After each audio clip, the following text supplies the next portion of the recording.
Bonjour à chacun et à vous tous, bienvenue au stade Sakakinan Gezere, le stade emblématique de Kandi. Nous sommes là ce matin pour recevoir l'un des goléateurs de AS Takounneh, notamment Baparapé Yaya. Qui est-il? La saison 2021-2022, il a fait une saison pleine avec AS Takounneh. Quel est le bilan qu'il a fait? C'est maintenant qu'il faut savoir.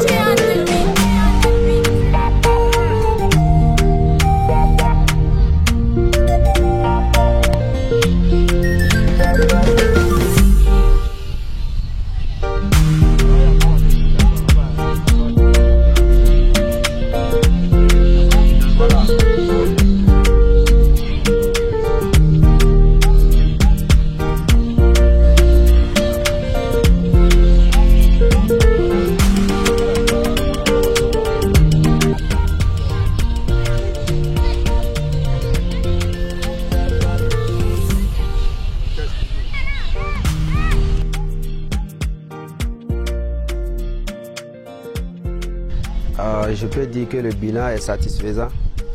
Pourquoi? Parce que collectivement et individuellement, le bilan est satisfaisant. Parce qu'au départ, personne ne s'attendait à ce qu'on a eu à faire. On a fait durant cette saison. C'est vrai que l'objectif au départ était la qualification en Super League. Mais on a manqué un peu d'expérience parce que l'équipe est composée, notre club AS Takounneh est composé pratiquement de jeunes joueurs qui ont connu le championnat cette année. C'est pourquoi je dis qu'on a manqué d'expérience. Au départ, le coach nous disait ça, mais bon, comme je vous disais que l'équipe est composée de jeunes joueurs, donc on ne prenait pas ça en compte. Il y avait un peu de relâchement lors des matchs et des entraînements. Donc c'est ce qui a fait qu'on a manqué la qualification. Et tout de suite, on a vite compris, on a appris la leçon et c'est ce qui nous a valu le champion en titre de la Ligue Pro Suite. Et individuellement, je peux dire que je suis satisfait parce que de mon côté, j'ai fait une saison morte l'année passée.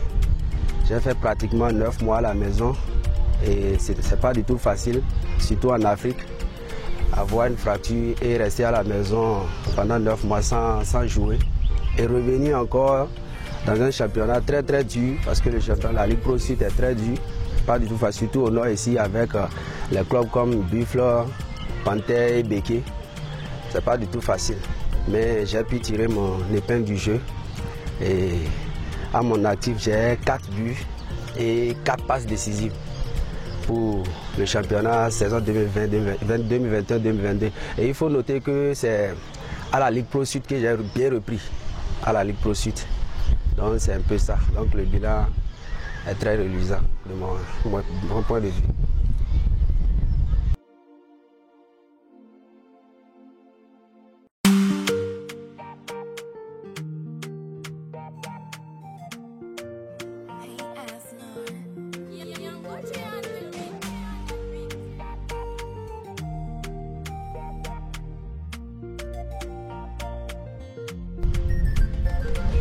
Je peux dire que c'est tout d'abord le coach est à féliciter et il a su bien garder le vestiaire, il a bien contrôlé le vestiaire. Dans un groupe, dans un club, si le coach n'arrive pas à maîtriser son vestiaire, je ne pense pas que le résultat va suivre. Donc c'est ce qu'il a su faire dès lors et c'est ce qui nous a valu tout ce résultat. Alors pour remonter sur le terrain, vous avez dit aussi.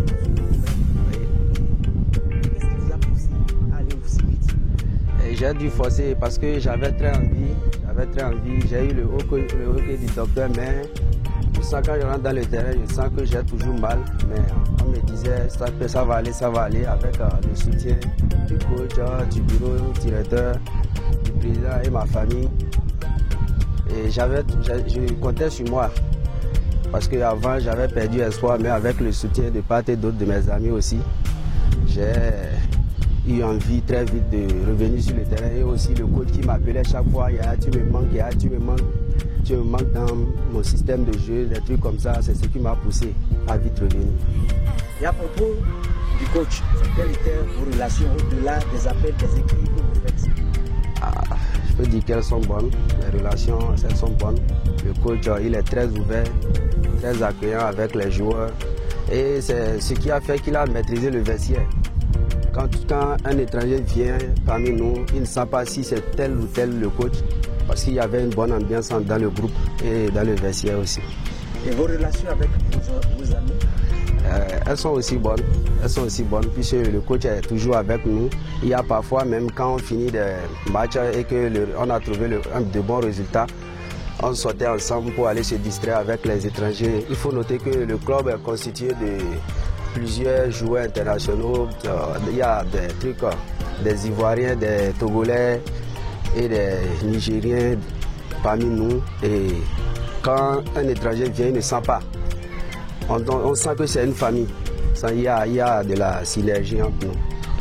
Alors cette synergie-là a aujourd'hui payé. Dites-nous pour vous, quel a été le match de la saison pour vous? Le match de la saison pour moi, c'est le dernier match contre Dynamo de Parakou, parce qu'il fallait gagner ce match-là pour se qualifier et bien évidemment avec l'aide des coéquipiers, j'ai marqué le but de la victoire. Alors, qu'est-ce qui vous a manqué? C'est de l'expérience qui nous a manqué, tout simplement c'est de l'expérience. Parce qu'avec cette histoire de Ligue Pro, il faut d'abord gagner les concurrents directs. Et c'est ça, nous, on a raté. On a perdu les 6 points contre Buffle, contre Béké et contre Panthère de Djougou aussi. Or, tous ces clubs, ils ont vu le jour avant AS Takouné, ils ont de l'expérience et ils ont vite compris. Que dites-vous à ceux-là qui pensent que Takouné est excellent à l'extérieur et moins excellent à domicile? Bon, je ne leur donne pas raison parce que si Takouné n'est pas excellent à domicile, je pense que c'est à cause de la pression. Il y a des joueurs, parce que j'avais dit auparavant que l'équipe est composée de jeunes joueurs qui n'arrivent pas à supporter la pression des supporters. Quand ils voient les supporters à Kandi, ils ont la trouille. Au lieu de prendre cette pression positivement, non, ils prennent ça négativement. C'est ce qui a fait qu'on a perdu beaucoup de matchs à domicile. Et à l'extérieur, on sent que tout le monde est à l'aise, il n'y a pas les supporters, bon, tout le monde est à l'aise. Vous êtes une vingtaine de joueurs, parmi eux, si vous devez choisir celui qui a été le plus proche de vous, c'est qui? C'est le capitaine Sakangom Victoré. C'est mon capitaine. On est chaque fois ensemble. C'est mon colocataire aussi quand on sort aussi pour les matchs. Pour avoir porté le maillot de l'équipe nationale, oui. Aujourd'hui, vous rêvez de quoi? Je rêve aussi de porter également, bon, c'est avec les U20, j'ai pu porter le maillot, donc je rêve de porter aussi le maillot de l'équipe nationale A et aussi de quitter le territoire pour le championnat, pour aller découvrir d'autres cieux aussi. Et quel est votre club préféré? Mon club préféré, sur le plan national ou international? Les deux. Sur le plan national, c'est logiquement AS Takouné. Et sur le plan international, c'est le Real Madrid. Aujourd'hui, la Parapé Yaya au Real, ça vous dit quelque chose? C'est un rêve. Et je prie Dieu que ça soit une réalité. Alors, aujourd'hui, très bientôt, la saison sera lancée. Inch'Allah. Ce repos, comment vous gérez ça? Je gère ça avec des entraînements individuels avec un coach spécial. Tous les matins, je suis là de 8h à 9h, ne serait-ce qu'une heure de séance, une heure de travail, juste pour garder la forme. Et comme ça, pratiquement.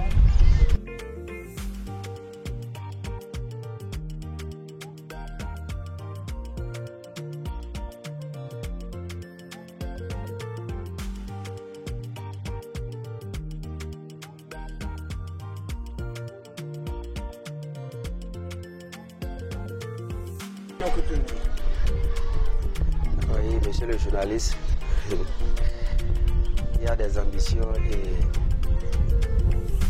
les premières sont d'abord d'être le meilleur buteur du championnat et aider beaucoup le club, aider surtout beaucoup le club à atteindre l'objectif. Puisque cette année aussi, on va commencer par la phase zonale et l'objectif, c'est la qualification. Voilà, c'est la qualification en Super League et Inch'Allah, je m'apprête beaucoup pour ça. Ça veut dire que vous ne rêvez pas d'un club?